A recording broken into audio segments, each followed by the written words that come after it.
Pemerintah melalui Kementerian Pariwisata dan Ekonomi Kreatif Kemenparekraf terus berkomitmen mendorong pelaku ekonomi kreatif atau ekraf lokal untuk berkreativitas tanpa batas agar naik kelas hingga masuk ke rantai pasar global, salah satunya melalui kegiatan Widuri Ekraf 2024.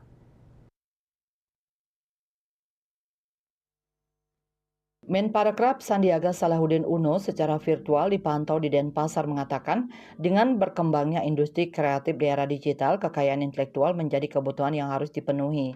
Penciptaan kekayaan intelektual harus terus didorong untuk memotivasi wirausaha industri kreatif untuk mengembangkan kreativitas tanpa batas.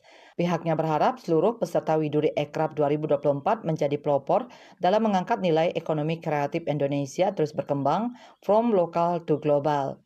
Deputi Bidang Sumber Daya dan Kelembagaan Kemenparekraf, Martini M. Paham, yang akrab dipanggil Diah, menyatakan pentingnya perlindungan kekayaan intellectual property IP untuk mencegah pembajakan serta pelanggaran hak cipta. IP tidak hanya melindungi karya, tetapi dapat dimonetisasi dan menjadi sumber pendapatan yang signifikan melalui lisensi, merchandise, dan produk turunan lainnya, sehingga dapat memberikan manfaat ekonomi yang besar dan menjadi aset yang sangat berharga bagi para kreator.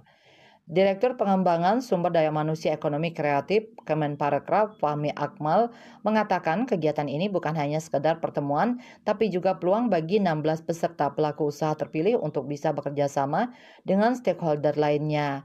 Pihaknya memberikan kesempatan bagi mereka yang berkecimpung di dunia animasi, game, dan konten kreasi untuk menjelaskan proyeknya agar dapat bekerja sama dengan stakeholder industri kreatif supaya terjadi keberlanjutan dan bisa terus berkembang melalui kolaborasi yang terjalin. Ia berharap kegiatan ini bisa menjadi jembatan bagi para pelaku kreatif Indonesia agar semakin berkembang khususnya saat terjun ke dunia bisnis dan menguatkan ekonomi kreatif. Harapannya, pelaku ekraf yang sudah difasilitasi ini tidak hanya mendapatkan peningkatan kapasitas, tapi juga bisa bertemu dengan para calon mitra. Pihaknya juga mengundang mitra potensial yang asalnya dari industri lokal dan luar negeri. Pelaksanaan Networking Night sebagai salah satu rangkaian kegiatan dalam Widuri Ekraf menandai terlaksananya seluruh tahapan program Widuri Ekraf 2024.